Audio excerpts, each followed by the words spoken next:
Minha esposa esvaziou meu dinheiro do tratamento de câncer para pagar a terceira tentativa de faculdade do filho dela. Então, esvaziei os armários deles e os expulsei. Quando me casei com Janet há 6 anos, ela veio com um filho de 20 anos chamado Tyler, que já havia largado a faculdade 2 vezes, ambas após passar o primeiro semestre em festas. Janet pagou por ambas as tentativas, drenou suas economias, vendeu suas joias e até pediu emprestado à irmã. Quando nos casamos, deixei claro que não financiaria a educação de Tyler, pois ele precisava trabalhar, economizar dinheiro e provar que estava levando a sério, e Janet concordou dizendo que entendia. Começamos a construir nossa vida juntos. Eu trabalhava na construção civil ganhando um bom dinheiro e guardava $1.000 todo mês em nosso fundo de emergência, enquanto Janet trabalhava meio período em um consultório dentário. Ela contribuía com o que podia.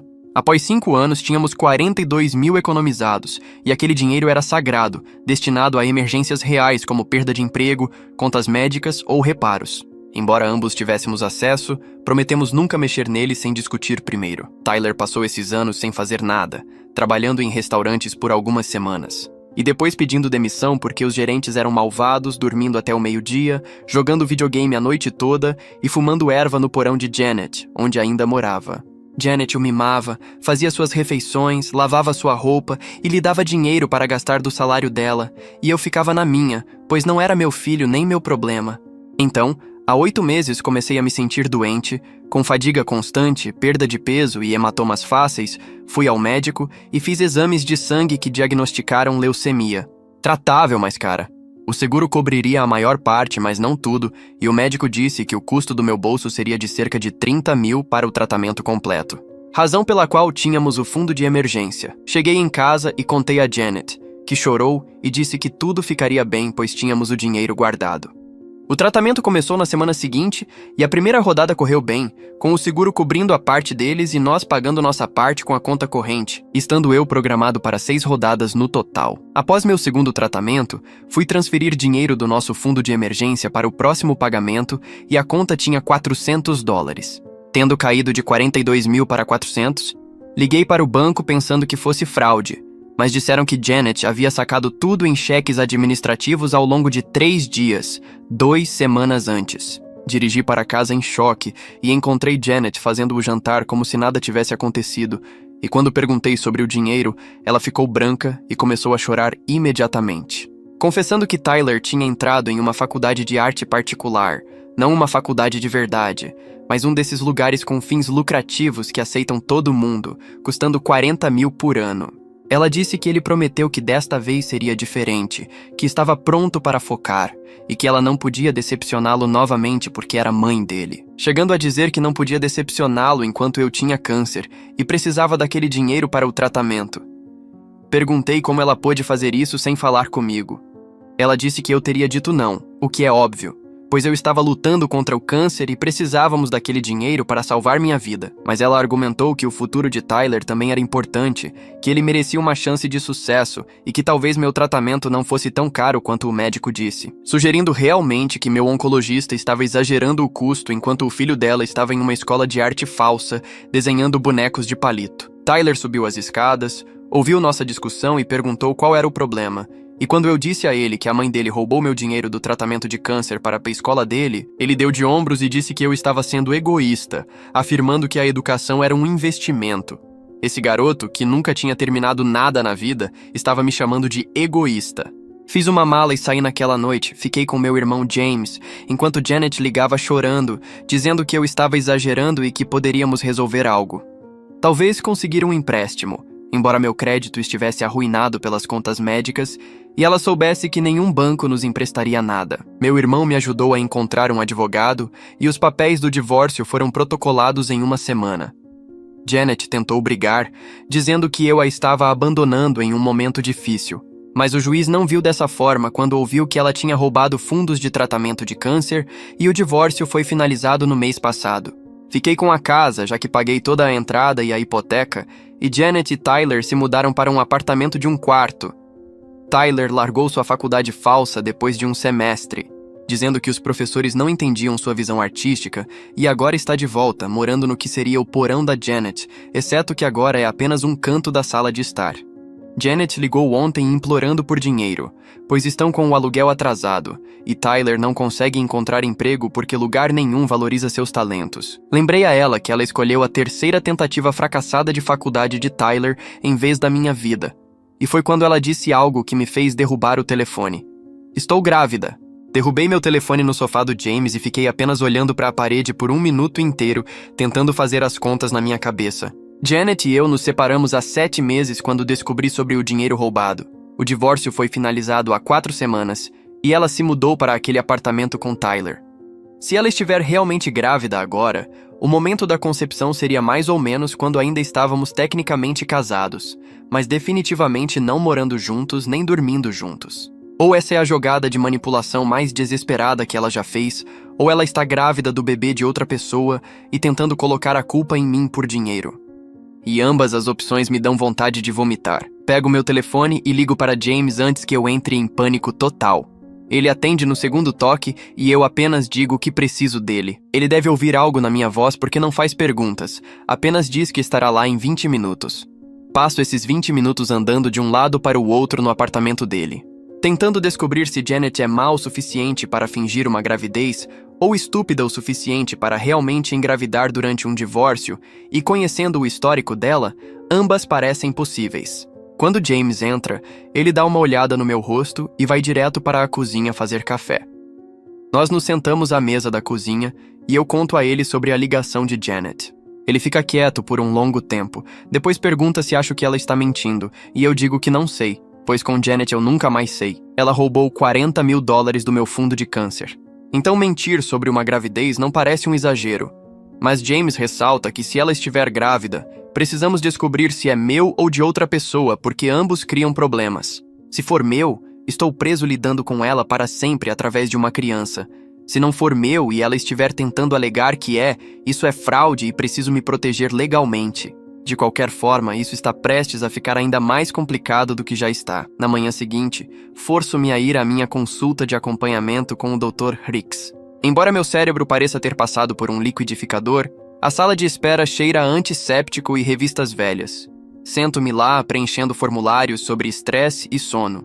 E quase rio, porque como começo a explicar as últimas 24 horas? Quando o Dr. Hendricks me chama, ele está sorrindo, o que parece um bom sinal. Ele puxa meus últimos exames. Me diz que o tratamento funcionou melhor do que esperavam. Estou em remissão. Minhas contagens parecem excelentes. E se eu mantiver o monitoramento regular a cada 3 meses, meu prognóstico é bom. Eu deveria sentir vontade de pular e comemorar. Mas em vez disso, apenas me sinto entorpecido, como se tivesse sobrevivido a um pesadelo apenas para entrar direto em outro. Ele está falando sobre taxas de sobrevivência de 5 anos e cuidados de manutenção. E tudo em que consigo pensar é na voz de Janet dizendo que está grávida. O Dr. Hendricks para no meio da frase e pergunta se estou bem. Percebo que não ouvi nada do que ele disse nos últimos 2 minutos e digo: sinto muito, estou apenas distraído. Ele se recosta na cadeira e pergunta o que está acontecendo. Então conto a ele sobre a alegação de gravidez de Janet. Ele fica quieto por um momento, depois diz algo que corta a névoa. Ele me diz que o estresse pode fazer o câncer voltar e que preciso proteger minha saúde estabelecendo limites realmente firmes. Não importa o que aconteça com a situação do bebê. A maneira clínica dele colocar isso ajuda de alguma forma. Não posso deixar o caos de Janet me puxar de volta para a bagunça dela. Sobrevivi ao câncer e não posso deixar que ela destrua isso. Saio do hospital e dirijo direto para o escritório de Peter porque preciso saber o que essa gravidez significa legalmente. Sua secretária me manda entrar e Peter levanta os olhos. Sento-me e coloco tudo na mesa. Janet ligou, ela está grávida, ela diz que é meu e não sei se acredito nela. Peter nem parece surpreso. Provavelmente vê esse tipo de coisa o tempo todo. E explica que se o bebê for meu, terei obrigações de pensão alimentícia com base na minha renda, mas o divórcio é definitivo e Janet não pode usar uma gravidez para revertê-lo. A casa é minha, minhas economias são minhas, tudo está resolvido. Ele recomenda que eu insista em um teste de paternidade imediatamente após o nascimento do bebê, antes de assinar qualquer coisa ou assumir qualquer compromisso, dizendo para não entrar na certidão de nascimento sem provas e não dar dinheiro a ela antes que os resultados voltem. Então ele solta outra bomba, ressaltando que Janet morava comigo até 7 meses atrás, E se ela estiver grávida agora, a linha do tempo da concepção se sobrepõe a quando ainda estávamos casados, mas separados, o que significa que legalmente serei presumido o pai, a menos que provemos o contrário com testes de DNA, pois a lei da Pensilvânia assume que o marido é o pai. Saio do escritório dele sentindo que o sistema legal foi projetado especificamente para prender as pessoas nas confusões das quais estão tentando escapar. Janet me liga 3 vezes naquela tarde e ignoro cada uma delas. Ela deixa mensagens de voz e posso ouvi-la chorando nelas, falando sobre o quanto está com medo e o quão sozinha se sente. Parte de mim se sente culpada porque não sou um monstro e não quero que ninguém sofra. Mas a maior parte de mim se lembra dela parada na nossa cozinha me dizendo que a faculdade de Tyler era mais importante que meu tratamento de câncer. Lembra dela dizendo que talvez o médico estivesse mentindo sobre quanto custaria o tratamento. Lembra de Tyler me chamando de egoísta por querer viver, e essa parte de mim apaga as mensagens de voz sem ouvir todas elas. James chega do trabalho e me encontra olhando para o telefone. Pergunta se estou pensando em ligar de volta para ela e admito que sim. Parte de mim se sente mal. Ele se senta ao meu lado e me lembra que a culpa é a ferramenta de Janet, que ela provavelmente está contando que eu sinta pena dela para que eu ceda e dê dinheiro a ela, ou deixe ela voltar a morar comigo, ou qualquer que seja o objetivo final dela. E ele está certo e eu sei disso, então coloco meu telefone no silencioso e o enfio no bolso. No dia seguinte volto ao trabalho pela primeira vez desde o término do tratamento. Estou nervoso porque estive fora por meses e não sei se terei forças para acompanhar o ritmo, mas quando entro no estacionamento do canteiro de obras, toda a minha equipe está esperando. Eles começam a aplaudir quando saio da minha caminhonete e sinto um nó na garganta. Meu mestre de obras caminha até mim e aperta minha mão. Diz que é bom me ter de volta. Então um dos rapazes me entrega um envelope e dentro há $1.800 em dinheiro. Ele explica que fizeram uma vaquinha enquanto eu estava doente e todos contribuíram para ajudar com as contas médicas. Quase começo a chorar ali mesmo no estacionamento de terra, porque esses caras mal me conhecem fora do trabalho, não saímos nos finais de semana, nem vamos às casas uns dos outros, mas eles apareceram quando importava. E me deram dinheiro quando minha própria esposa estava me roubando. Consegui agradecê-los sem perder completamente o controle, mas foi por pouco. Meu mestre de obras me chama de lado antes de todos voltarem ao trabalho e me diz para ir com calma por algumas semanas. Talvez apenas fazer verificações de equipamentos e papelada enquanto recupero minhas forças, nada de levantar peso, nada de subir em lugares altos, nada que me canse muito rápido. Então ele menciona que eles seguraram minha vaga enquanto eu estava fora e vou receber pagamento retroativo por todo o tempo que estive de licença médica, graças ao contrato do sindicato, e o cheque deve cair na minha conta até sexta-feira. Pela primeira vez em meses, sinto que talvez as coisas possam realmente melhorar. Como se talvez eu pudesse sair desse buraco e construir algo bom novamente. Passo o dia fazendo trabalho leve e colocando o papo em dia com a rapaziada. E na hora de bater o ponto para sair, estou exausto, mas de um jeito bom. Como se eu realmente tivesse feito algo produtivo em vez de apenas sobreviver. Naquela noite, estou de volta ao apartamento de James esquentando pizza que sobrou quando alguém bate na porta. James olha pelo olho mágico e seu corpo todo fica tenso. É Janet. Posso vê-la através da porta e a barriga ainda não aparece, parecendo apenas a Janet normal de jeans e suéter. Ela começa a falar antes mesmo de James abrir, totalmente a porta, implorando para falar comigo por apenas 5 minutos. Digo a James que está tudo bem e saio para o degrau da porta, onde ele pode ouvir tudo. Pois não vou deixá-la entrar e não vou a lugar nenhum privado com ela. Ela parece terrível, como se não dormisse há dias, e me diz que está grávida de 8 semanas. E completamente apavorada porque não tem dinheiro para consultas médicas, vitaminas ou qualquer coisa que uma grávida precise, olhando para mim com aqueles grandes olhos, tristes que costumavam funcionar comigo antes de ela roubar meu dinheiro do câncer. Olho para ela parada ali no degrau e pergunto diretamente se o bebê é meu. Ela acena rápido com a cabeça e diz que sim.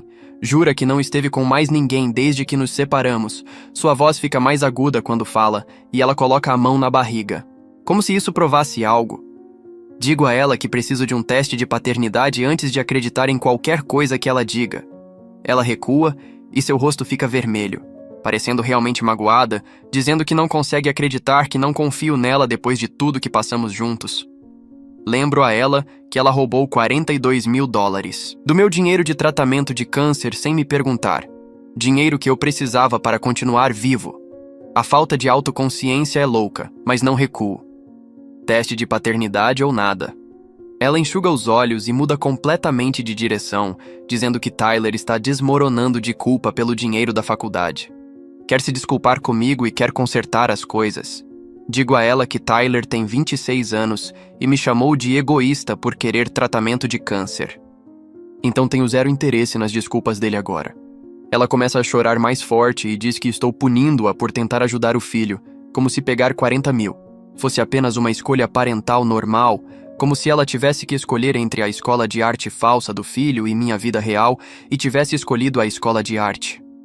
James deve ouvir a conversa ficando mais alta porque sai e fica ao meu lado, dizendo firmemente a Janet que ela precisa ir embora, pois estou me recuperando de câncer e não preciso desse tipo de estresse aparecendo no apartamento. Janet se vira contra ele rapidamente, chamando-o de má influência que me colocou contra ela, dizendo que ele tem me envenenado contra ela desde que me mudei.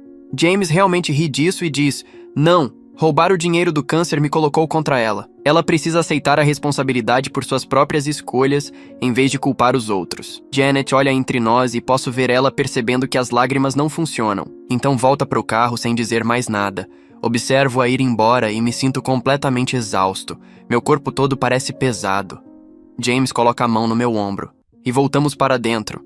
Ele faz o jantar enquanto eu sento à mesa da cozinha, apenas olhando para o nada. Conversamos sobre como preciso me preparar para a possibilidade de o bebê ser realmente meu, o que isso significaria legalmente, financeiramente e na prática, e James se oferece para ajudar com dinheiro se chegar a esse ponto, dizendo que tem economias e que sou irmão dele, uma oferta que significa mais do que posso explicar. Na semana seguinte, concentro-me em voltar ao trabalho e reconstruir minhas forças. Deliberadamente não atendo quando Janet liga ou manda mensagens. Ela deixa correios de voz que apago sem ouvir. Então começa a enviar e-mails. O primeiro com uma foto de ultrassom anexada, que poderia ser a foto de gravidez de qualquer pessoa da internet, pelo que sei. Ela escreve que preciso reconhecer minha responsabilidade para com nosso filho. Encaminho o e-mail para Peter, para que haja um registro legal dela me assediando, e ela envia mais 3 e-mails naquela semana, com mais fotos de ultrassom e longos parágrafos sobre como está com medo, e encaminho todos para Peter sem responder a nenhum. Meu telefone toca na sexta-feira. À tarde não reconheço o número, quase não atendo, mas algo me faz atender. É Marley, irmã de Janet, que se desculpa imediatamente por ligar do nada.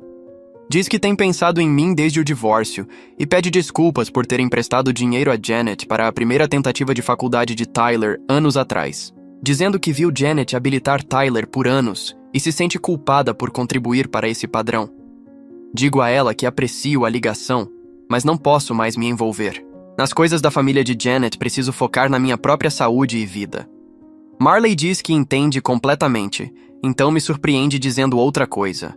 Ela não acha que o bebê é meu, pois viu Janet em um restaurante há 3 meses com um cara do consultório dentário, de mãos dadas e se beijando. E Janet fez Marley prometer não contar a ninguém.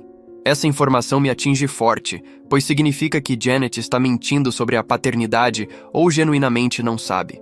Quem é o pai, de qualquer forma, muda tudo. Agradeço a Marley por me contar e desligamos.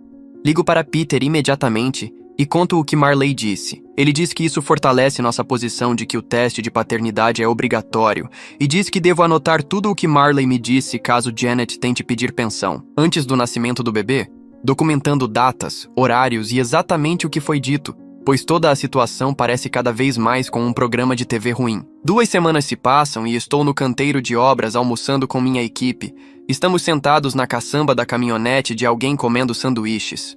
Quando vejo o carro de Janet entrar no estacionamento, ela sai e posso ver uma pequena barriga sob a camisa agora. Ela caminha direto em nossa direção e sinto meu rosto esquentar, pois ela está trazendo esse drama para o meu local de trabalho na frente dos meus colegas de trabalho.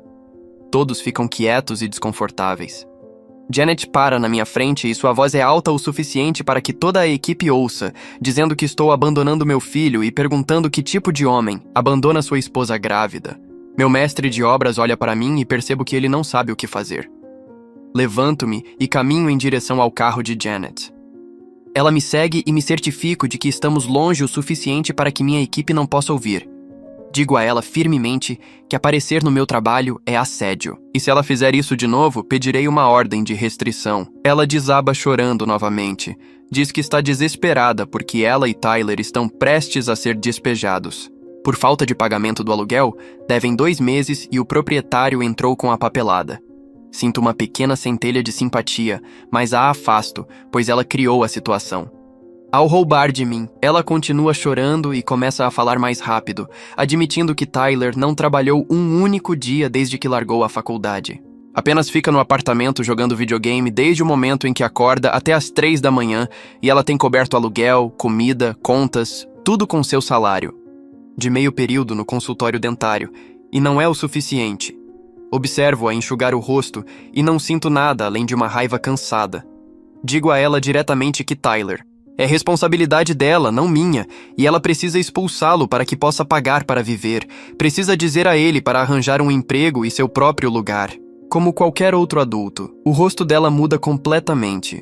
Ela olha para mim como se eu tivesse acabado de sugerir que ela matasse o próprio filho, dizendo que nunca poderia expulsar Tyler quando ele está lutando tanto, que ele é filho dela e precisa do apoio dela. Ressalto que ele não está lutando. Ele é preguiçoso e mimado e ela está piorando as coisas, deixando-o levar a vida assim, habilitando-o a ser um fracasso por toda a vida. Ela me chama de cruel. E sem coração diz que não entendo como é ser pai e volta para o carro. Noto algo que não vi antes. Ela está dirigindo um carro diferente do sedã. Caindo aos pedaços que tinha quando éramos casados, este é mais novo, talvez 2 ou 3 anos, um SUV prata que parece recém-lavado. Ela entra e vai embora sem olhar. Para trás. Fico lá pensando naquele carro porque não faz sentido. Ela alega estar falida e prestes a ser despejada, mas está dirigindo um veículo que custa dinheiro, todo mês. Volto para o canteiro de obras e termino meu turno, mas não consigo parar de pensar naquele SUV. Quando chego à casa de James naquela noite, menciono isso. Ele pega seu laptop e começa a pesquisar. Leva talvez 20 minutos para encontrar a informação. Janet financiou aquele veículo há 3 meses em uma concessionária. Do outro lado da cidade, o pagamento mensal é provavelmente cerca de $400 com base no modelo e ano. James balança a cabeça e fecha o laptop, dizendo que Janet continua tomando decisões financeiras terríveis e esperando que outras pessoas a salvem das consequências, pagando por um carro que não pode pagar. Enquanto alega que não pode pagar o aluguel, sinto-me vingado, mas também exausto, porque esse é exatamente o padrão que destruiu nosso casamento. Ela faz escolhas baseadas no que quer no momento sem pensar no custo. Minha próxima consulta oncológica é 3 dias depois. Sento na sala de espera preenchendo os formulários padrão sobre como tenho me sentido. O Dr. Hendricks me chama e faz as verificações habituais. Comenta que pareço estressado e pergunta se está tudo bem. Conto a ele sobre Janet aparecendo no meu trabalho e toda a situação da gravidez. Ele ouve e depois me lembra que minha recuperação depende muito de manter meus níveis de estresse baixos, pois estresse alto pode desencadear recaídas em alguns pacientes, sugerindo que eu considere seriamente obter uma ordem de restrição para minha própria saúde. A ideia de precisar de proteção legal contra minha ex-esposa parece loucura, mas também necessária. Ele escreve algo no meu prontuário e me diz para cuidar de mim mentalmente tanto quanto fisicamente. Saio da consulta sentindo que minha vida se tornou algo que não reconheço. Passo o fim de semana inteiro pesquisando direitos de paternidade e leis de pensão alimentícia, sentado à mesa da cozinha de James com meu laptop aberto, lendo sites jurídicos e postagens em fóruns de outros homens em situações semelhantes. Se o bebê for meu, terei obrigações financeiras, mas posso insistir em acordos de custódia. Que não deem a Janet controle total. Posso exigir horários de visita específicos e envolvimento nas principais decisões. Se o bebê não for meu, preciso me proteger de ficar legalmente preso a sustentar o filho de outro homem, pois alguns estados listam automaticamente o marido como pai se um bebê nascer dentro de um certo tempo. Após o divórcio, faço anotações e salvo links para mostrar a Peter mais tarde. Preciso estar preparado para o que quer que aconteça. Peter me liga na segunda-feira.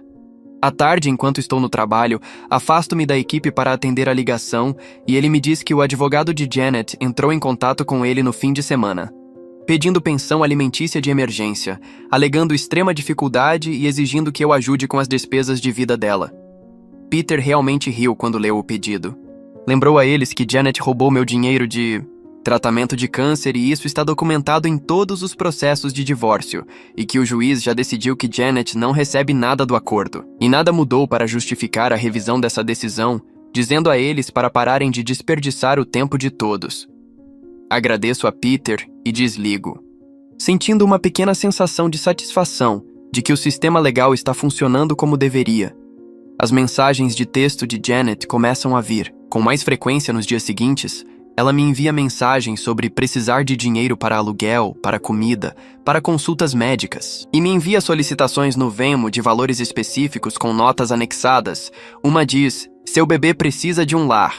Outra diz, vitaminas pré-natais. Tiro prints de cada mensagem e solicitação e encaminho tudo para Peter, que responde dizendo que esse tipo de manipulação pode realmente ajudar. Nosso caso, se ela tentar alegar que sou um pai inapto, pois ela está criando um registro digital de suas tentativas de extorquir dinheiro, de mim usando uma gravidez que pode nem ser minha. Continuo não respondendo a nenhuma das mensagens dela, porque interagir com ela apenas encoraja. Mais do mesmo comportamento. Tyler me manda mensagem pela primeira vez na quinta-feira à noite. É uma mensagem longa que tenho que rolar a tela para ler. Ele diz que sente muito por tudo e nunca quis que as coisas ficassem tão ruins. Alega que está procurando trabalho. Mas todos os lugares onde se inscreve exigem experiência que ele não tem. E diz que entende se eu o odeio, mas espera que algum dia eu possa perdoá-lo. Li a mensagem 2 vezes e larguei o telefone sem responder. Os problemas de Tyler não são minha responsabilidade, e seu pedido de desculpas não muda. O que ele e sua mãe fizeram comigo, pois ele não teve problemas em me chamar de egoísta quando eu tinha câncer e agora quer simpatia, porque suas escolhas têm consequências. Marley me liga na sexta-feira à noite parecendo preocupada, me contando que Janet foi demitida do consultório. Aparentemente, Janet pegou dinheiro do caixa pequeno, e quando a gerente do consultório a confrontou, disse que era apenas um empréstimo, que planejava pagar em seu próximo salário, mas a gerente chamou isso de roubo e a demitiu na hora, deixando Janet sem nenhuma renda. Marley parece genuinamente preocupada com o que Janet fará a seguir, e pergunta se tive notícias dela, e eu conto sobre as constantes mensagens. Marley suspira e diz que está preocupada que Janet faça algo desesperado. E não sei o que dizer, porque o desespero de Janet é criação dela mesma. Sento-me com James naquela noite bebendo cerveja em sua varanda dos fundos e conto a ele tudo o que Marley disse sobre a demissão. Admito que sinto uma mistura complicada de sentimentos sobre toda a situação. Parte de mim se sente vingada por Janet estar enfrentando consequências reais, por seu padrão de más escolhas, mas outra parte se sente preocupada porque, se aquele bebê for meu, não merece sofrer pelos erros de sua mãe, pois um bebê não pediu para nascer nessa bagunça. James pensa um pouco e diz: posso ter compaixão por uma situação difícil sem me tornar responsável. Por consertá-la, se o bebê for meu, farei o que é certo. Mas não posso salvar Janet de si mesma e não devo tentar. Ela precisa descobrir como ser adulta e tomar decisões melhores. Isso não é mais meu trabalho. Na manhã seguinte, Marley liga enquanto me arrumo para o trabalho, soando estressada, e me diz que o proprietário entregou a Janet e Tyler um aviso de despejo ontem, dando-lhes 2 semanas para sair porque estão 3 meses atrasados no aluguel.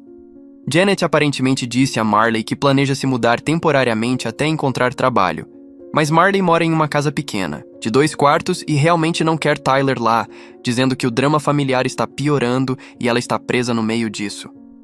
Digo a ela que aprecio o aviso, mas estou ficando fora disso completamente. Ela entende e diz que só queria que eu soubesse o que está por vir. 3 dias depois, meu telefone toca de um número que não reconheço e atendo pensando que pode ser relacionado ao trabalho. A voz de Janet surge histérica e chorando, implorando para eu deixar ela e Tyler ficarem em minha casa temporariamente, apenas até ela encontrar trabalho e se reerguer.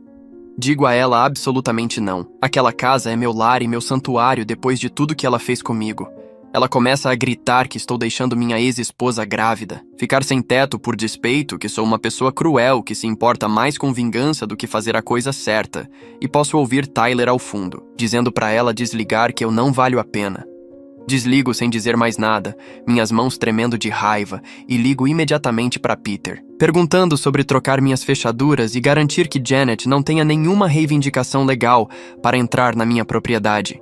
Ele confirma que a casa é exclusivamente minha de acordo com o decreto de divórcio, e Janet tem zero direitos sobre ela, recomendando que eu instale câmeras de segurança, caso ela tente aparecer e criar uma cena ou danificar algo, e embora a ideia de precisar de câmeras para me proteger da minha ex-esposa pareça loucura, Peter diz que pessoas desesperadas fazem coisas desesperadas. Naquele fim de semana, James vem me ajudar a instalar câmeras na porta da frente, porta dos fundos e entrada da garagem, e também trocamos todas as fechaduras de todas as entradas, um processo que leva cerca de 4 horas. James comenta que é muito triste eu ter que me proteger de alguém que um dia amei o suficiente para casar, e paro o que estou fazendo, e percebo algo. Não amo mais Janet. Nem tenho certeza se a odeio neste momento. Apenas quero ficar livre do caos que ela cria onde quer que vá. A raiva desaparecendo em algo mais parecido com indiferença cansada. James concorda e diz que isso provavelmente é saudável, que manter sentimentos fortes de qualquer maneira mantém você conectado a alguém. Segunda-feira à tarde, Marley me envia uma longa mensagem de texto dizendo que Janet e Tyler se mudaram para a casa dela no fim de semana, mas já é um desastre completo. Tyler trata a casa dela como um hotel, deixa a louça suja por toda parte, come toda a comida dela sem perguntar, toma banhos longos que acabam com a água quente e não faz nenhum esforço para ajudar com nada. Ou procurar trabalho, ficando acordado a noite toda jogando no celular e dormindo até as 2 da tarde. Marley diz que já está contando os dias, até poder expulsá-lo sem se sentir culpada, e não respondo porque não há nada que eu possa dizer que ajudaria. 3 semanas se passam, sem contato de Janet, e parece um presente. Concentro-me no meu trabalho e na minha saúde, minha força voltando mais a cada dia, trabalhando. Turnos completos agora sem ficar exausto, e a equipe de construção me trata como se eu nunca tivesse saído.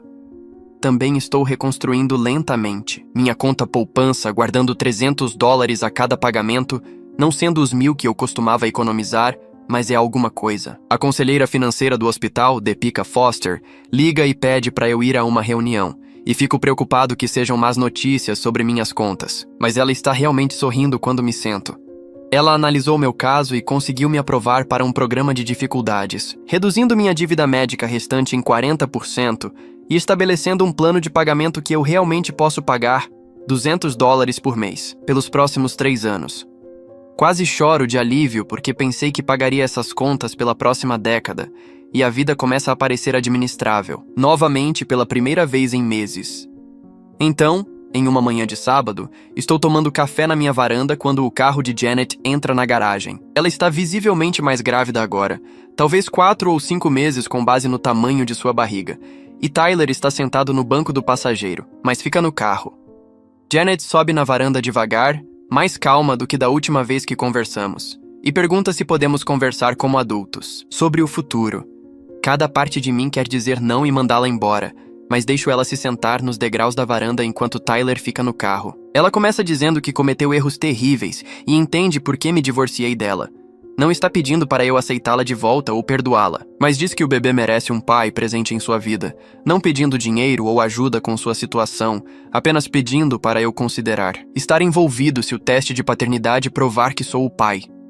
Seu tom razoável me desconcerta completamente, pois é a primeira vez que ela se aproxima, de mim sem manipulação, histeria ou culpa. Digo a ela que estarei absolutamente envolvido se o bebê for meu, mas esse envolvimento significa acordos. De custódia e pensão alimentícia através de canais legais, não eu resgatando-a de suas más decisões ou deixando-a voltar para minha vida. E ela concorda dizendo, isso é justo. Então ela admite algo que me surpreende.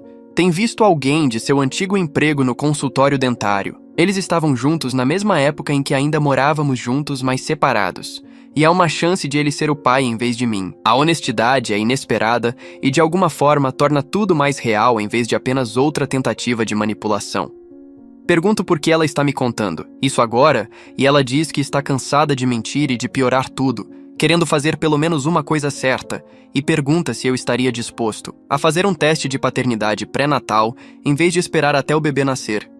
Concordo imediatamente porque saber mais cedo ajudará todos a planejar melhor. Ela se emociona e me agradece, dizendo que sabe que não merece minha cooperação depois de tudo, e não discordo dela. Mas também reconheço algo importante. Punir Janet por extensão pune uma criança inocente que não pediu para nascer nessa bagunça. Quaisquer que sejam meus sentimentos sobre Janet, eles não podem afetar como lido com essa situação com o bebê. Marcamos o teste por telefone. Ali mesmo na varanda enquanto Janet espera, a clínica pode fazer em 2 semanas e precisam do sangue dela e do meu suave bucal, o custo é de $800, o que pesa mais do que eu esperava. Mas digo a Janet que dividirei com ela, mesmo que cada dólar pareça que estou recompensando suas más escolhas. E ela me agradece baixinho, sabendo que eu não precisava ajudar em nada. Mais tarde naquela noite, Peter liga para verificar e menciono dividir. O custo do teste. Ele fica quieto por 1 segundo, depois diz que estou sendo generoso demais com alguém que roubou de mim. Mas digo a ele que preciso. Saber a verdade e $400 valem essa paz de espírito. E ele não discute. Mas posso ouvir em sua voz que acha que Janet ainda está me manipulando. De alguma forma, e talvez esteja. Mas estou fazendo isso por mim, não por ela. Tyler sai do carro enquanto Janet ainda está sentada nos degraus. Da varanda, caminha devagar como se estivesse se aproximando de algo perigoso, com as mãos nos bolsos e sem olhar diretamente para mim. Ele para a alguns metros e finalmente faz contato visual, dizendo que sente muito por me chamar de egoísta quando eu tinha câncer. As palavras saem rígidas como se ele as tivesse praticado, mas há algo diferente em seu rosto. Ele parece envergonhado pela primeira vez. Desde que o conheço, dizendo que foi imaturo e não entendeu o que estava pedindo para sua mãe fazer, então me conta que se matriculou em um programa de escola técnica para conserto de HVAC, está lá há 3 semanas e não perdeu um dia, dizendo que cansou de perseguir sonhos estúpidos sobre escola de arte e quer realmente construir algo real. E sua voz falha um pouco quando diz isso, e quase acredito nele. Não baixo a guarda completamente porque Tyler decepcionou a todos muitas vezes. Digo a ele que ações importam mais do que desculpas, e se ele fala sério sobre a escola técnica, precisa continuar e terminar. Ele concorda e diz que sabe disso agora, mencionando que viver na casa minúscula de Marley, dividindo um quarto com sua mãe grávida, foi um chamado para acordar. O garoto finalmente chegou ao fundo do poço o suficiente para talvez aprender algo. Não digo muito mais porque não estou interessado em me relacionar com Tyler, mas também reconheço que as pessoas podem mudar se realmente quiserem. E ele é jovem o suficiente para virar o jogo se desta vez for diferente. Ele volta para o carro e Janet se levanta para ir embora. Me agradece novamente por concordar com o teste e vai embora. Observo-os ir e me sinto cansado de toda a interação. As 2 semanas seguintes se arrastam como se eu estivesse esperando resultados de testes que decidirão todo o meu futuro. Vou trabalhar e foco no trabalho, mas minha mente continua vagando para aquele bebê. Pego-me esperando que não seja meu, o que me faz sentir culpado, pois que tipo de pessoa espera que um bebê não seja seu?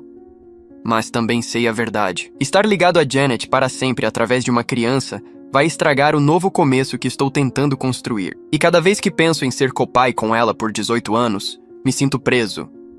James vem uma noite e me encontra olhando para o nada. Pergunta o que há de errado e digo a ele que estou esperando por um resultado que me faça sentir uma pessoa ruim. Ele se senta e me lembra que já sobrevivi a coisas piores do que isso, dizendo que o que quer que o teste mostre, eu lidarei com isso, porque sou mais forte do que penso, e sua confiança ajuda mais do que ele imagina. Durmo melhor naquela noite do que em semanas. Os resultados chegam pelo correio em uma tarde de terça-feira.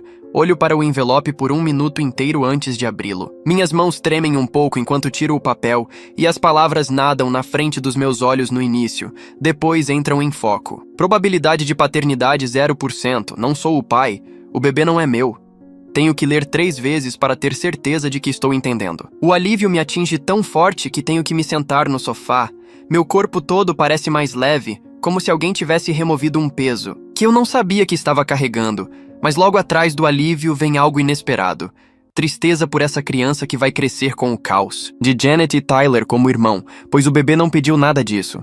Sento-me ali segurando o papel e me sentindo livre e culpado. Ao mesmo tempo, uma combinação estranha que não sei como processar.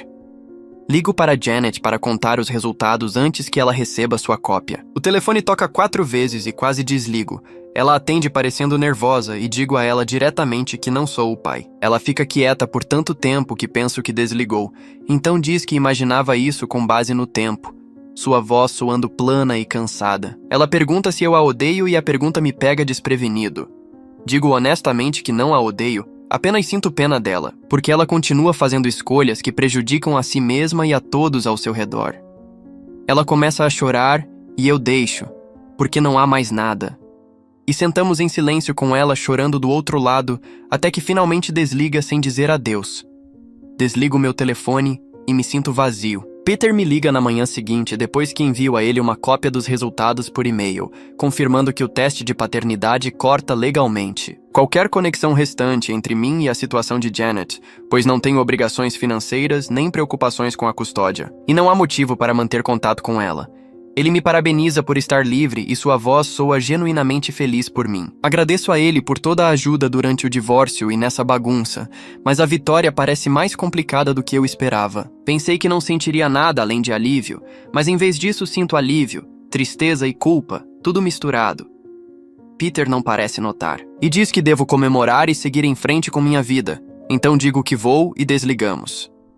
Marley liga naquela tarde, o que me surpreende, e me agradece por lidar com o teste de paternidade corretamente, porque agora Janet tem que enfrentar a realidade, dizendo que Janet precisa contatar o pai verdadeiro e parar de viver em negação.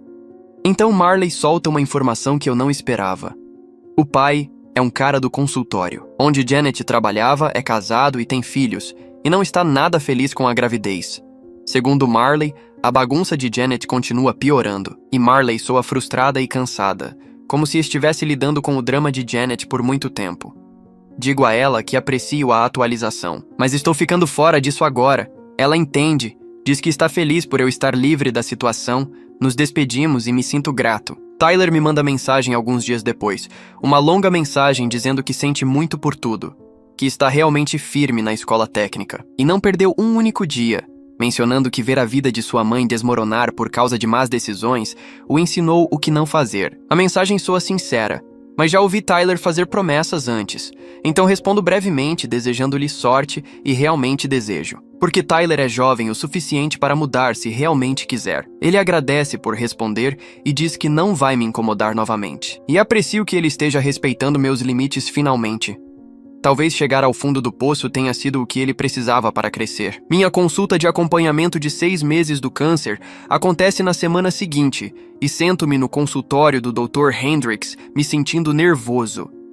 Ele analisa meus exames de sangue e tomografias com um sorriso no rosto. Diz que ainda estou em remissão com excelentes marcadores sanguíneos e que tudo parece ótimo, devendo esperar uma vida normal se continuar me cuidando, apertando minha mão e dizendo que estou fazendo tudo certo. Saindo daquela consulta, percebo algo importante. Sobrevivi tanto ao câncer quanto à traição que poderia ter me matado. Janet tentou levar meu dinheiro. E eu ainda sobrevivi. O divórcio quase me quebrou e ainda estou de pé. Entro no meu carro e fico sentado por 1 minuto me sentindo esperançoso. Uma semana depois de pica do faturamento do hospital, liga com notícias que me fazem sentar. Fui aprovado para um programa de dificuldades financeiras, que corta minha dívida médica restante em 60%. Entre essa redução e meu plano de pagamento, estarei livre de dívidas em 3 anos em vez de 10. Agradeço a ela várias vezes porque isso parece um verdadeiro respiro depois de meses me afogando. Ela diz que me qualifiquei por causa da situação, do divórcio e do meu nível de renda e que está feliz por poder ajudar. Depois de desligar, percebo que essas pequenas vitórias estão se somando. Há algo que parece uma recuperação real em vez de apenas sobrevivência. 2 semanas se passam e começo a pensar em namorar novamente, o que parece emocionante e assustador. Baixo alguns aplicativos uma noite e olho para a seção de perfil em branco tentando descobrir o que dizer. James vem jantar e mostra os aplicativos como uma piada. Ele olha para meu perfil vazio e ri, dizendo que eu deveria começar com um sobrevivente de câncer, recém-divorciado, livre de drama, e ver quem responde. O fato de eu poder rir da minha situação significa que estou me curando. Na verdade, escrevo um perfil honesto mencionando minha jornada de saúde e divórcio recente sem entrar em detalhes. E em 1 semana, recebo alguns matches. E algumas conversas começam. Nada sério ainda, mas é bom estar seguindo em frente. Meu mestre de obras me chama em seu escritório numa sexta-feira, e me preocupo que algo tenha dado errado. Mas em vez disso, ele me diz que estão me promovendo a supervisor de equipe com um aumento significativo, dizendo que tenho sido confiável e habilidoso por anos e que eles valorizam a lealdade, especialmente depois que voltei forte após o tratamento. O dinheiro extra significa que posso reconstruir meu fundo de emergência mais rápido e realmente começar a planejar um futuro, além de apenas pagar contas. Aperto a mão dele e agradeço, sentindo que talvez o trabalho duro realmente valha a pena às vezes. A equipe me parabeniza no final do dia. E alguns caras brincam sobre eu ser o chefe agora. Digo a eles que nada muda exceto meu salário, o que arranca algumas risadas. Naquele fim de semana, estou fazendo compras quando viro uma esquina e quase esbarro em Janet. Ela está visivelmente grávida agora, provavelmente com 6 meses. Ambos congelamos por um segundo e depois temos uma conversa estranha na sessão de hortifruti. Ela me diz que o pai do bebê está envolvido agora, e eles estão tentando fazer funcionar. Ela parece cansada, mas não tão desesperada quanto da última vez que a vi. Desejo-lhe sorte e realmente desejo, porque manter a raiva consome energia que prefiro gastar na minha própria vida. Ela me agradece e seguimos em direções opostas por corredores diferentes. O encontro não arruína meu dia como pensei que poderia. Marley me liga alguns dias depois, parecendo chocada, mas feliz, e me diz que Tyler realmente completou seu primeiro semestre na escola técnica com boas notas e conseguiu um estágio em uma empresa de HVAC. Ela não consegue acreditar. Que ele continuou com algo e não desistiu depois de 2 semanas como de costume, dizendo que talvez chegar ao fundo do poço tenha sido o que ele precisava. Digo a ela que estou feliz por ele, porque todos merecem uma chance de mudar, mesmo que leve mais tempo para algumas pessoas do que para outras. Ela concorda e diz que espera que ele continue assim, porque Janet precisa que ele seja independente com um bebê a caminho. Conversamos por mais alguns minutos. E nos despedimos. Desligo sentindo-me genuinamente feliz por Tyler estar mudando sua vida. 6 meses após a finalização do divórcio, um amigo do trabalho me apresenta a alguém que ele conhece. O nome dela é Lisa, e ela é enfermeira no hospital onde fiz meus tratamentos. Nos encontramos para um café numa tarde de sábado e estou nervoso, mas honesto sobre tudo o que passei, contando sobre o câncer, o divórcio, o dinheiro roubado, tudo isso. Ela ouve sem julgar e diz que todo mundo tem bagagem, a minha só acontece de ser bem documentada. Ela aprecia a honestidade e me conta sobre seu próprio divórcio de 5 anos atrás. Conversamos por 3 horas e concordamos em nos encontrar novamente. O segundo encontro corre ainda melhor, e começamos a nos ver regularmente. Ela entende o trauma médico de maneiras que a maioria das pessoas não entende, porque vê isso todos os dias no trabalho, e vamos devagar porque nenhum de nós quer apressar nada a sério muito rápido. 1 mês namorando Lisa. Decido vender algumas ferramentas que não preciso mais, posto online, e ganho cerca de $800 com coisas que estavam apenas paradas na garagem. Uso esse dinheiro para fazer uma viagem de fim de semana para as montanhas, algo que não fazia há anos. Lisa não pode ir porque está trabalhando, mas me incentiva a ir e ter um tempo para mim mesmo. Dirijo na sexta-feira depois do trabalho e passo o sábado caminhando em trilhas, que costumava visitar antes de ficar doente. De pé em um cume olhando para a vista, percebo que estou genuinamente feliz pela primeira vez, desde meu diagnóstico. O câncer tentou me matar e a traição tentou me destruir, mas ainda estou aqui, ainda de pé, ainda construindo uma vida. O ar da montanha parece limpo em meus pulmões e tiro uma foto para lembrar deste momento. 2 meses depois, Marley me envia uma mensagem. Dizendo que Janet teve seu bebê, envia uma foto mesmo eu não tendo pedido. É uma menina e parece saudável com uma cabeça cheia de cabelos escuros. Olho para a foto por 1 minuto e sinto nada além de um leve alívio por a criança estar bem e gratidão por ela não ser minha responsabilidade. Isso provavelmente soa frio, mas é honesto e aprendi que ser honesto comigo mesmo é como eu sobrevivo. Respondo a Marley dizendo que estou feliz, que todos estejam saudáveis e apago a foto. Lisa pergunta quem mandou mensagem e conto sobre o bebê de Janet. Ela aperta minha mão e diz que lidei bem. Lisa e eu estamos namorando há 3 meses quando decido que é hora de ela conhecer James. Convido os dois para jantar na minha casa num sábado à noite. James chega cedo e imediatamente começa a interrogar Lisa sobre suas intenções quando ela chega. Ela ri e lida com as perguntas dele com bom humor. Dizendo que não vai a lugar nenhum porque gosta de namorar um homem que sabe o que quer e não tem medo de estabelecer limites, James relaxa depois disso. E eles se dão muito bem durante o jantar, me puxando de lado enquanto Lisa está no banheiro e dizendo: Eu mereço essa felicidade depois de tudo. E sua aprovação significa mais do que eu esperava.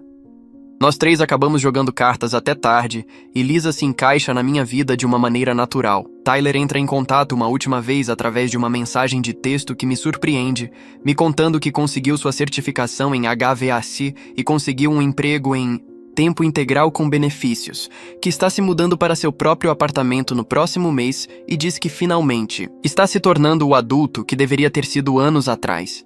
A mensagem é curta e respeitosa, sem pedir nada ou dar desculpas. Respondo parabenizando-o e dizendo que estou feliz por ele ter continuado com a escola técnica. Digo isso genuinamente, porque seu sucesso não é sobre mim. É sobre ele finalmente assumindo a responsabilidade por sua própria vida. Ele agradece por responder e diz que não vai me incomodar novamente a menos que eu queira manter contato. Digo boa sorte com o novo emprego e apartamento. Deixamos por isso mesmo e me sinto bem com a forma como as coisas terminaram. Entre nós. 9 meses após a mensagem de Tyler, entro na minha conta bancária e olho para a tela mostrando saldo zero. Na minha dívida médica, o pagamento final foi processado ontem e estou oficialmente livre de dívidas 1 ano antes do previsto. Minha promoção a supervisor de equipe veio com um aumento de 20% e coloquei cada dólar extra nas contas do hospital. Em vez de comprar qualquer coisa que não precisasse absolutamente, mando mensagem para James e Lisa perguntando se estão livres para jantar esta noite porque quero comemorar algo grande. Ambos respondem em minutos dizendo sim. Nos encontramos em uma churrascaria que eu não podia pagar há 6 meses e conto as novidades durante as entradas. James levanta sua cerveja e diz: um brinde à sobrevivência, não apenas do câncer, mas de tudo o que tentou me destruir. E Lisa levanta sua taça e diz: um brinde a novos começos e a construir algo real. Sentado ali entre eles, percebo que construí algo melhor do que o que perdi com Janet. Essas pessoas apareceram quando importava e ficaram depois que a crise passou. E isso vale mais do que qualquer quantia de dinheiro que Janet roubou. O garçom traz nossos bifes e passamos o resto. Do jantar conversando sobre coisas normais como a nova namorada de James e o turno louco de Lisa no hospital na semana passada. Ninguém menciona câncer, divórcio ou drama, e é bom apenas existir sem processar traumas constantemente. 2 semanas depois, sento no consultório do Dr. Hendrick, esperando os resultados do meu check-up de 1 ano livre de câncer. Ele entra com o meu prontuário e um sorriso que me diz tudo antes de dizer uma palavra. Meus exames de sangue estão perfeitos. Todos os meus marcadores estão exatamente onde deveriam estar e estou saudável o suficiente para passar de exames trimestrais para anuais. Ele aperta minha mão e diz que sou uma de suas histórias de sucesso. Não apenas porque o tratamento funcionou, mas porque lidei com o estresse e o trauma sem deixar que destruíssem minha saúde. Agradeço a ele por me lembrar naquela época que controlar o estresse fazia parte do meu tratamento, que sobreviver significava proteger minha saúde mental tanto quanto minha saúde física. Ele me diz para continuar vivendo minha vida e me verá em 1 ano, a menos que algo mude. Sair daquele consultório parece fechar, um capítulo que eu nunca quis escrever em primeiro lugar. Meu telefone vibra com uma mensagem de Lisa perguntando como foi, e digo a ela que estou oficialmente graduado para check-ups anuais. Ela responde com 3 emojis de celebração e diz que devemos fazer algo divertido neste fim de semana. Sábado à noite, Lisa e eu estamos cozinhando o jantar na minha casa quando ela traz a ideia de morarmos juntos. Estamos namorando há 8 meses e ela basicamente fica aqui 4 noites por semana de qualquer maneira. Faz sentido financeiramente e emocionalmente, mas ainda me sinto nervoso em combinar vidas com alguém depois do que aconteceu com Janet. Lisa vê minha hesitação e diz que podemos continuar conversando sobre isso, não há pressa. Digo a ela que não é sobre ela. É sobre eu ter medo de confiar no meu julgamento novamente depois de ter errado tanto antes. Ela acena e diz que entende, mas também aponta que eu não errei. Janet mentiu e escondeu quem ela realmente era. A diferença conosco é que construímos a confiança. Devagar e honestamente, ao longo de meses aparecendo um para o outro, ela conhece toda a minha história, cada detalhe feio, e me ama mesmo assim. Isso parece o tipo de fundação que realmente dura em vez de desmoronar na primeira vez que as coisas ficam difíceis, então digo a ela: sim, vamos fazer isso, vamos morar juntos. Ela sorri e me beija, e diz que não vai a lugar nenhum. 2 anos depois que Janet roubou meu dinheiro do câncer, estou sentado na minha varanda com Lisa, observando o pôr do sol deixar o céu laranja e rosa. Ela está lendo um livro, e estou apenas pensando em como minha vida parece diferente agora em comparação com quando pensei que poderia morrer. Estou vivo, saudável, completamente livre de dívidas e construindo um relacionamento baseado em honestidade e respeito em vez de manipulação e habilitação. As escolhas de Janet a levaram a lutar como mãe solteira com um bebê e qualquer. Que seja a situação complicada que ela tenha com o pai daquela criança. Tyler finalmente cresceu através de duras consequências. E pelo que ouvi de Marley, ele está indo bem com sua carreira de HVAC. Aprendi que sobrevivência não é apenas viver através de algo. É sobre se recusar a deixar que a traição o torne amargo e fechado. A vida não é perfeita, e algumas cicatrizes não desaparecem. Completamente, ainda fico ansioso quando verifico minha conta bancária e provavelmente sempre ficarei, mas estou genuinamente contente com onde estou agora e animado com onde Lisa e eu estamos indo juntos. O sol cai abaixo do horizonte e Lisa estende a mão para segurar a minha sem levantar os olhos do livro. E é assim que a vitória realmente se parece.